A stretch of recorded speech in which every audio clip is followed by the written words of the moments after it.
So these are books that are designed specifically for the undergraduate classroom. They're typically written by anthropologists who are teaching undergraduates. They're very short, less than 200 pages, which means that you can slot them into a week or two. You can assign them with other books or articles. And they're really accessibly written and narrative driven. So they're supposed to be organized in a way that kind of mirrors an intro to anthropology course, and that really engages interlevel students and introduces them to key concepts in anthropology. So with that being said, we have a few new books in the Teaching Culture series. What have you been selling recently? I love this series. I think that it's very easy to sell them into introductory courses as well because they're so short and the professors can put them alongside of an intro text, like you said. Recently, I've been loving talking about Living Inca Town, which is a new text. I think it just came out a few days ago, actually, or a few weeks ago. And so it talks about tourism in the Andes in Peru specifically. And it also deals with gender and it has a lot of visual methods in it too. Like I know that the author has some unique drawings that she drew herself. So love talking about that one as well as some of our Canadian content. Shout out. We have Collective Care that was recently published that deals with Indigenous caregiving practices in the HIV/AIDS epidemic in Saskatchewan. So that's another one that I think hits a bunch of different subtopics that I think fits really well into classes depending on how you teach your course. Can you tell us anything about that's coming up down the pipeline that we can get excited about? So the next two books that are coming out also, I think, really show kind of the range that's possible in the series.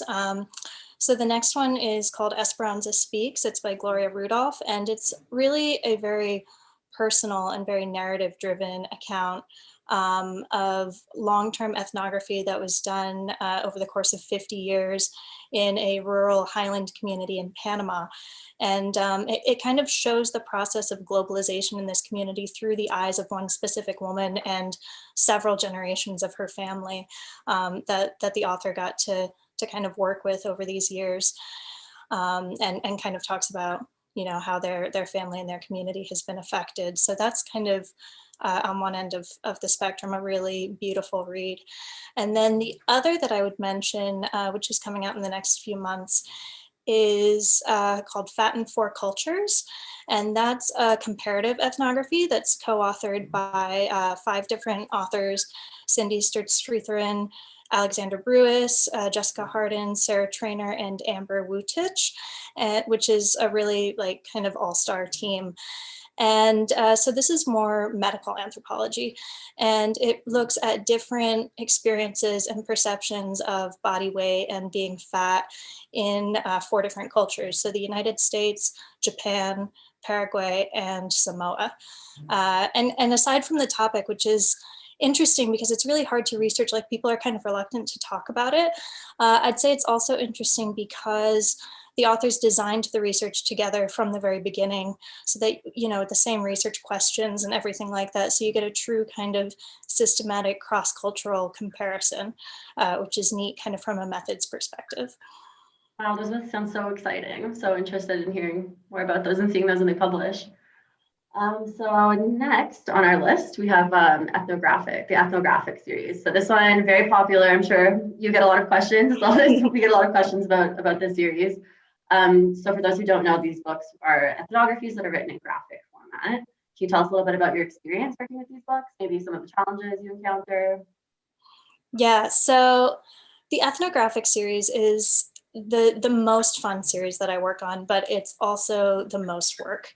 I would say that the hardest part from an acquisitions perspective is just finding an author who has a good idea for a graphic ethnography, who really understands the graphic medium and how the text and the images need to be able to work together, who knows an artist that they can work with and they can collaborate with productively, and then who has access to some sort of funding to pay that artist, assuming that they're a freelancer who needs to be paid up front and not someone with another source of income who can just do it for a share of the royalties, right? But when all of those pieces come together into this magical sort of package, I think you get some of the most exciting and engaging works of ethnography that really can put you in another place with other people, and in a way that's just really hard to do with text alone. So what about your perspective? You said that you love this series, that you like to sell it. What has the reaction been to the series kind of on your end? I agree. These books are so amazing that they're immersive. Like you really can picture the people that they're talking about because it's a visual image more so than just a regular ethnography where you're reading about them. And as well, I think that some of them, so I guess Gringo Love, which deals with sex tourism in Brazil, as well as the first book, Lissa, they're character driven. So I think that that's really amazing that it kind of incorporates this anthropological research into a character, which a lot of ethnographies do, but it also has like that narrative that you can follow along with their story. And I think that really like helps students to get engaged with the content. And I think some professors might be hesitant to incorporate such a novel type of academia into their coursework, but I think that students, like we often hear that professors have a hard time getting their students to actually read the readings that they're assigning, but I think this is the perfect answer to this. It's exciting. Students actually want to read it, and like these are books that us as a sales team will read on our own time anyways, because they're just so interesting and engaging, and you really get drawn into the material and get hooked on like what happens next, and then all the while learning about the concepts that are important. So I think that that's a main takeaway from the series. For sure, on like from my perspective dealing with the audience. Is there anything coming up in the series that I can start getting excited about reading? Yeah, so the most recent book in the series is called Light and Dark Times, and it's kind of a departure from that character-driven, narrative-driven book in a way, because it's really a story, it's a more metaphorical story about the writer and the artist going on this journey through time and space where they're encountering different writers and anthropologists and activists, and trying to answer kind of some of the big questions about like, what does it mean to be human? How can anthropology help us deal with some of the social issues that we're facing today? And the art is just really, really beautiful. So that's one that I've been really excited about over the last few months. In terms of what's coming up, the next one that we'll be publishing is another kind of gorgeous full color book, and it's called The King of Bangkok by Claudio Soprancetti, Sarah Fabry, and Chiara Natalucci. And this is actually an English translation of a book that has come out in Italian and Thai already. But I'm really proud that the English translation is going to be part of the Ethnographic Series, because it's just a great example of what this medium can do. And so it's based on a decade of interviews and archival research in Thailand. And the central character, this is going back to that sort of more character-driven style. He's an old blind man who sells lottery tickets in Bangkok, and he's trying to sell his last 5 tickets so that he can go home to his native village. And between that and flashbacks to his past, we kind of learn a little bit more about his life and his marriage, and also just the political upheaval that's happening all around him, culminating in the red shirt protests in 2010, which of course was a big political event there if you know anything about the history of contemporary Thailand. So I think that is going to be a really good one as well when that comes out this fall. That sounds amazing. So interesting. And probably another one that'll give me goosebumps. I know like I had goosebumps throughout the whole thing reading it. So moving on to our next subject, we do have a few, so these are the more flexible sort of formatted titles, if you will, that we've been going over. But I know that there are some core anthropology textbooks that you've also been working on or have been released recently. What should people be looking out for in terms of that? In terms of core textbooks, we have a couple of new editions coming out that I'm really excited about. The first ones that I would talk about are the 6th editions of A History of Anthropological Theory and the Readings for a History of Anthropological Theory by Paul Erickson and Liam Murphy. I affectionately refer to them as Hat and Rat, just because it's a bit of a mouthful otherwise. So this is our overview text, and then the reader to teach anthro theory. They can be used together, they can be used separately, just depending on the structure of the course. And the new editions have been pretty thoroughly revised, especially the later sections that focus kind of on late 20th and early 21st century. The authors have gone through and they've really aimed for a more balanced four fields approach, greater diversity throughout, and they've added a new section on the Anthropocene that I think is particularly interesting. And of course, all of the changes to the overview text are mirrored in the reader. We have new readings, I think 15 to 20 new pieces, but then we've cut about 10 just to even it out. So it's a bit longer, but it's not too long. So those I think are really great updates. And I know that all of your updates are driven by instructor feedback as well. So these are all things that instructors have been asking for. Yeah, absolutely. I always try to get feedback from instructors who are using the book, and also instructors who have considered using the book but decided not to for one reason or another, just so that I can incorporate all of those viewpoints when I'm talking to the authors about a revision plan. The other new edition that I would just mention is the third edition of Introducing Archaeology by Bob Muckle. And on this edition, he actually has a new co-author, Stacy Camp from MSU.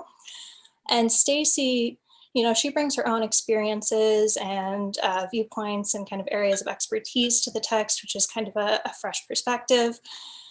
So I'm really excited to have her. And I would say that the new edition, while it still kind of covers all the traditional elements of archaeology that you would need in an intro book, I like that it really talks about kind of the context of doing archaeology and some issues of representation and inclusion and diversity in the field and some things like that. And this book also has a whole bunch of color photos and original illustrations throughout, which makes it very visually grabbing. And it comes with an updated companion website and instructor's manual and test bank for people who like those additional sorts of resources. So yeah, I guess speaking of archaeology, we have another textbook that you could talk about that's coming out later this spring. Do you want to tell us about that? Sure, yeah, that'd be great. I do love that we've been getting more archaeology titles. It's been really fun to talk to those professors and get into those courses more. This one that's forthcoming is really interesting to me personally, I think. It's Archaeology of the Atlantic Northeast by Betson Hiernick. So as we've been told, this is the first textbook of its kind to focus on the history of this region, so the Atlantic Canada, the coast of Quebec, and as well as Maine. So it's specific to those regions, but it covers the period from the earliest known inhabitants of the region to around European contact. So it weaves together a history of multiple different Indigenous groups in the area, and then has the cultural continuity with the groups that are still living there today, which I think is pretty cool and interesting. And it also has amazing images.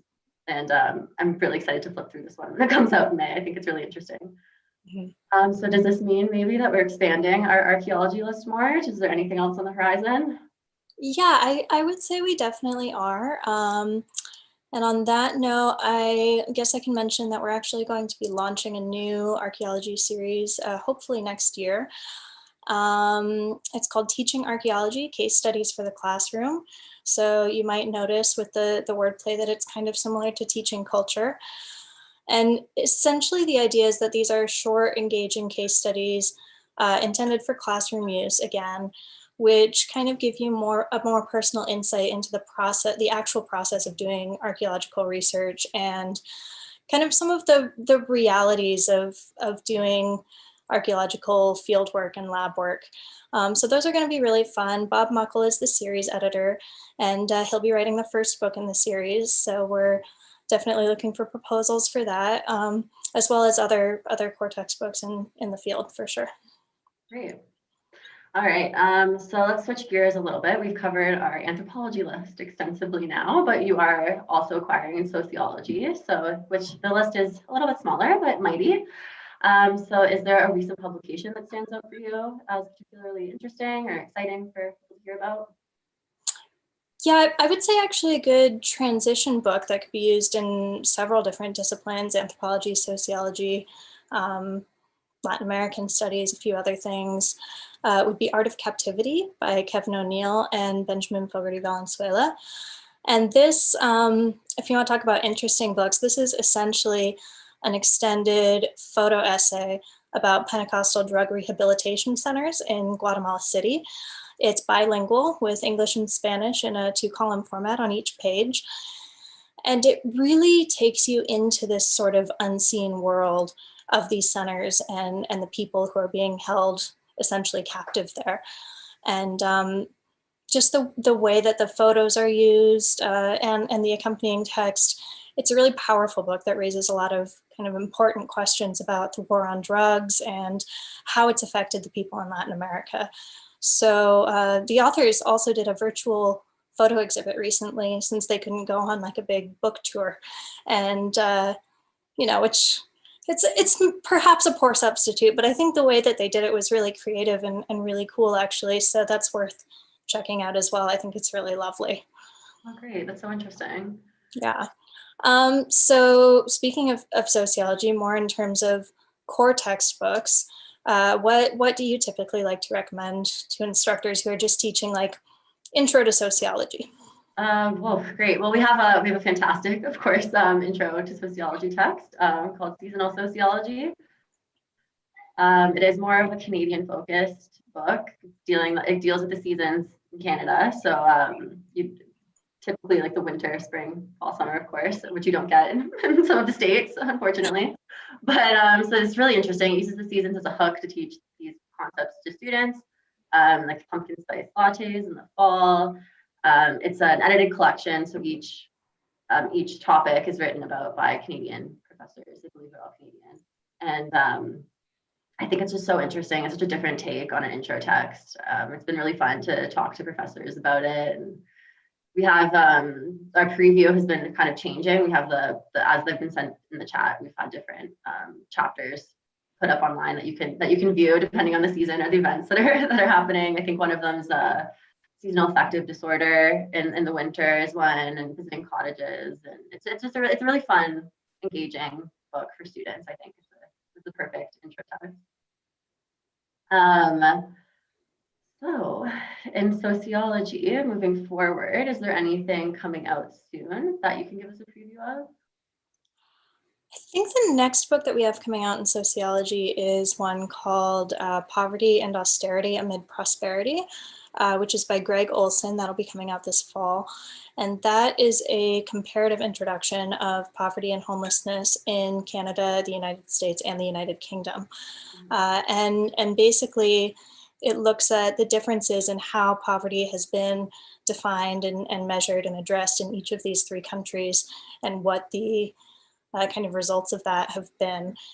And it really focuses on the socioeconomic structures and systems that have created these problems and allowed them to persist.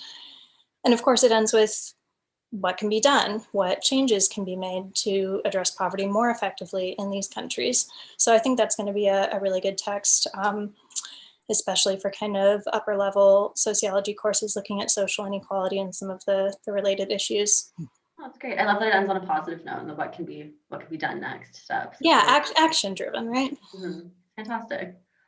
So I think we're getting close to time. Is there anything, any sort of themes or books that you're hoping to acquire in soon? If maybe someone has a proposal out there that they're sitting on? Sure. I mean, I welcome proposals for any book that is written for students in these fields. I would say that I am always particularly interested in books that engage with contemporary issues in some way. So whether that's anti-racism and decolonization, whether it's migration and immigration, sustainability and climate change, you know, whatever it may be. And I'm really looking for diverse voices with a range of experiences and backgrounds who can find a way to speak to today's students in a way that makes them want to learn more about anthropology or sociology and what these fields have to offer kind of the wider world. So that's what I look for. Great. So if anyone has a proposal out there.